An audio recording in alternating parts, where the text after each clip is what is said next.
Hello and welcome. Today we're talking about breakups. And my most recent breakup happened 2.5, moving on 3 years ago. I guess about 2.5 years ago. It happened uh, pretty close to the beginning of the pandemic and the first lockdown. Um, yeah, it was a relationship that happened. It was fairly brief, and I had been single for quite a few years leading up to it. And maybe that's part of why um, I very quickly formed a very intense connection, very deep with this person. And it only lasts, our intimate relationship only lasted like 4 months. We're still friends, but yeah, after about 4 months, I think, it just became clear that it didn't make sense for us to continue in a relationship, and we parted ways. And very shortly after that, the world shut down, and I was forced into isolation with all of the feelings that came up in the wake of having that relationship come into my world and then having it torn out of my world just as quickly.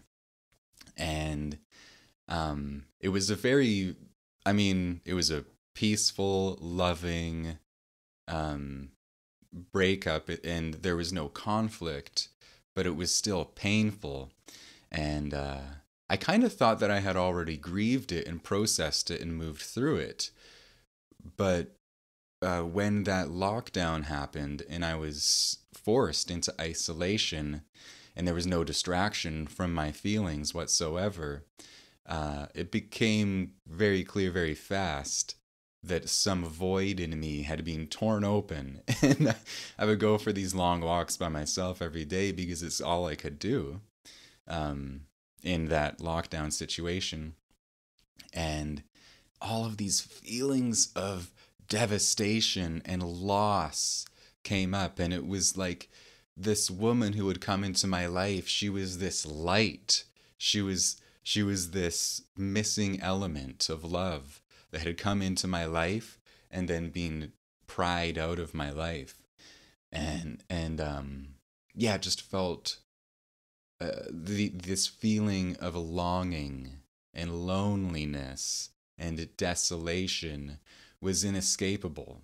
And in retrospect, I think I was really fortunate to be forced into intimate contact with those feelings, into intimate contact with this void that had been torn open inside of me. Because if it weren't for that, I was already starting to date again, starting to go on the dating apps and meeting people. And I probably would have just found something to fill that space in my life, which isn't the worst thing. You know, there are worse things than having loving relationships with people who make you feel like life is worth living. That's not inherently bad, but there was something so fortunate as far as my own growth as a person and not being able to find another fixation, not finding someone else or something else to distract me from the pain and all of the feelings that got opened up in the wake of that relationship.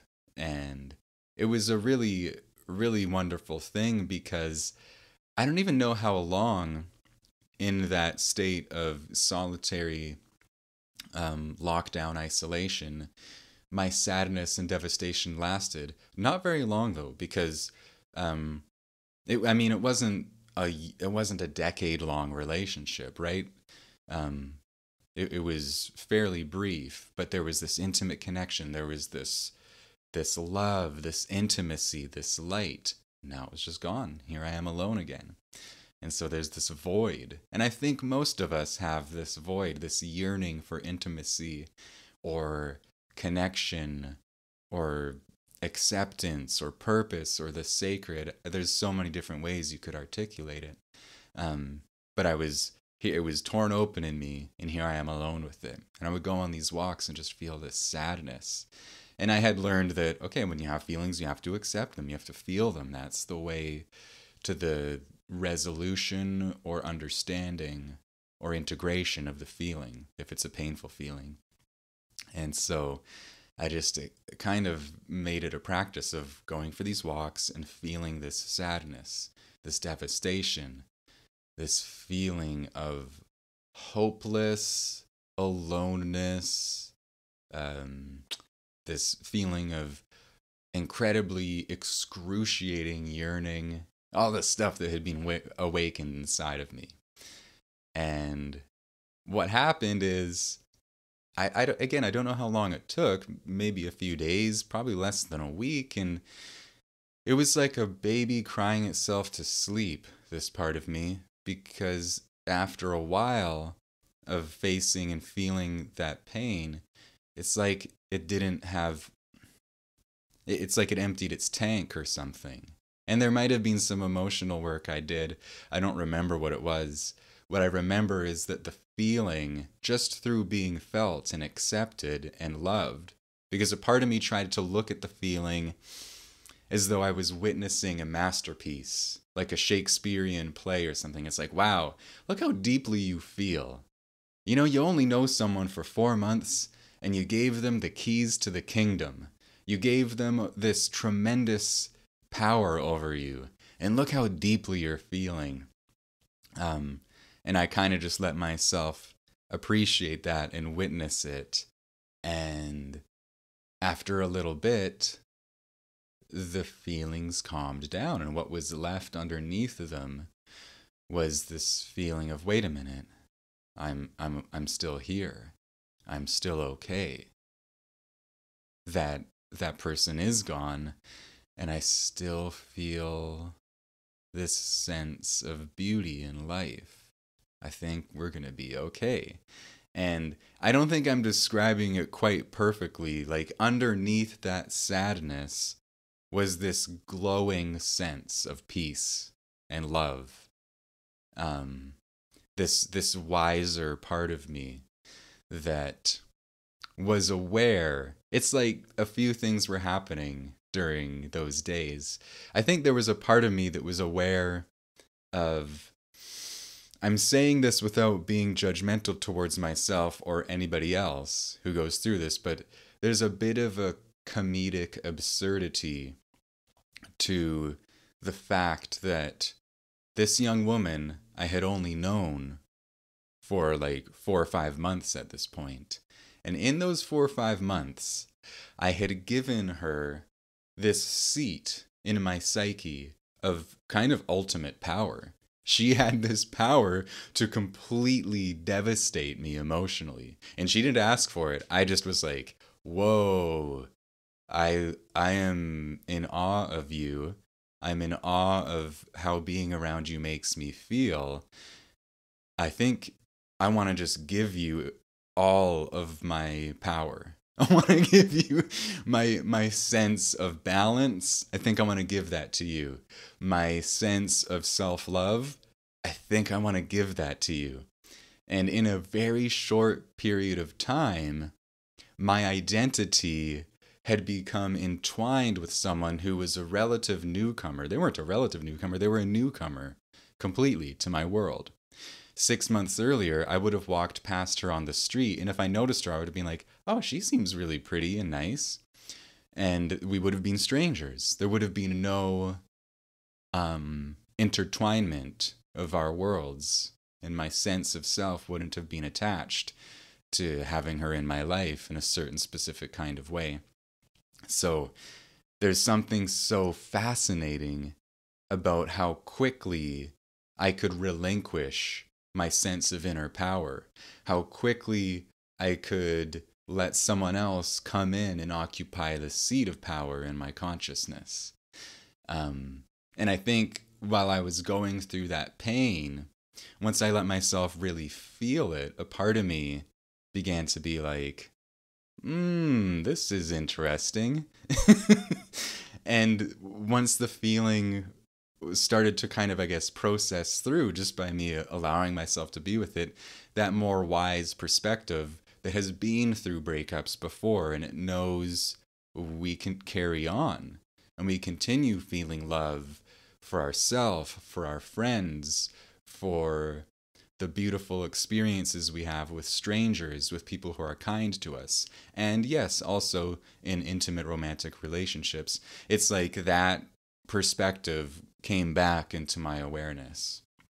That that sobriety, I guess. That's what it feels like as I describe it. It's like, oh, I was so enmeshed with that person. When they pulled away, all I felt was this void that had more to do with me than her.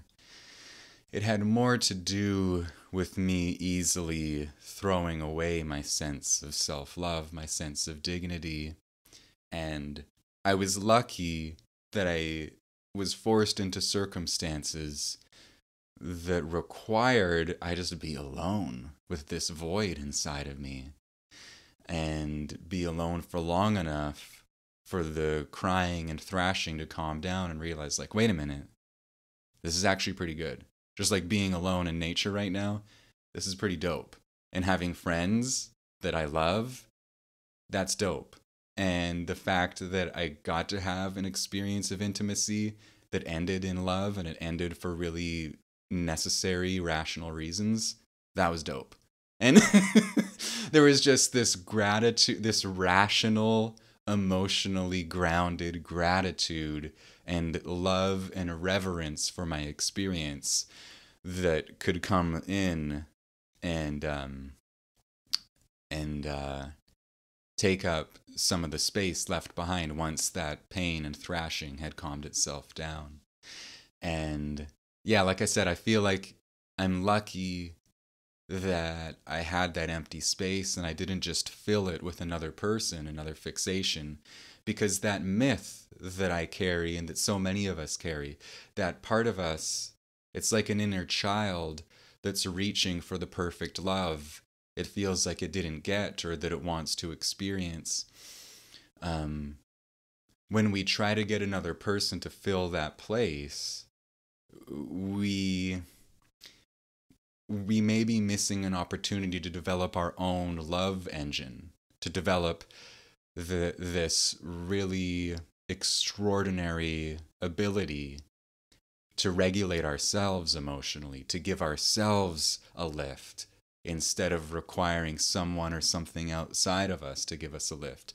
Because when we lean really heavily emotionally on the love of one particular person, I mean, we're all human. None of us love perfectly. And things happen. So it's a precarious thing. And it can be unfair to put that amount of responsibility on another person. And it can make us love them in a strange way because we're bringing this dependence. We're bringing some void that we're trying to get them to fill, which isn't fair. And it isn't the most loving thing we can do, paradoxically. Anyhow, so I think that going through a breakup has the potential, when it's a breakup that really opens up the vulnerability in us, that exposes what I referred to today as a void. I mean, it gives us the opportunity to really come face to face with some deep, important feelings in us. This sense of longing for something outside of us that we may be able to find a lot of within us. And we may be able to find a lot of outside the context of a sexual or romantic relationship. Not that there's anything wrong with finding love and empathy and support in an intimate relationship. But when we go there with our own inner resources, I think that's a resource for making it better for everybody. And just developing those resources in general, for me, I'm certainly a work in progress on this level, but it's, man, it gives everything else this context. It gives the periods of isolation this really sacred, beautiful purpose. It gives relationships that come to an end in a way that's painful this beautiful, sacred purpose. It's like, wow, I got to experience something there and it hurts to have it go away. And it's building my character because I'm learning to love myself through that. I'm learning to feel these feelings instead of finding a distraction or numbing myself or getting another person to fill that void. Um, and everybody's got a different way of doing these things, but I do believe for myself that going through that process of the breakup, it's like it opens something up, and it's such a beautiful, sacred opportunity to make contact with a part of ourself that's really raw, and it might have some misperceptions about how amazing it really is and how much it's loved already. And yeah, it's a really beautiful opportunity. And if you have any thoughts, if you're going through a breakup and you've experienced something similar, if you found this helpful, if you disagree, if you really strongly agree, let me know. If you're watching on YouTube, you can comment, you can like, you can subscribe, you can share it with your friends. If you're listening on Spotify or Apple Podcasts, you can do the same, minus commenting, I think. If you're interested in my book, How to Open the Heart, An Incredible Journey into Vulnerability, Empathy, and the Transformation of Consciousness, you'll find info about it in the show notes. And until next time, I hope that you have a beautiful day.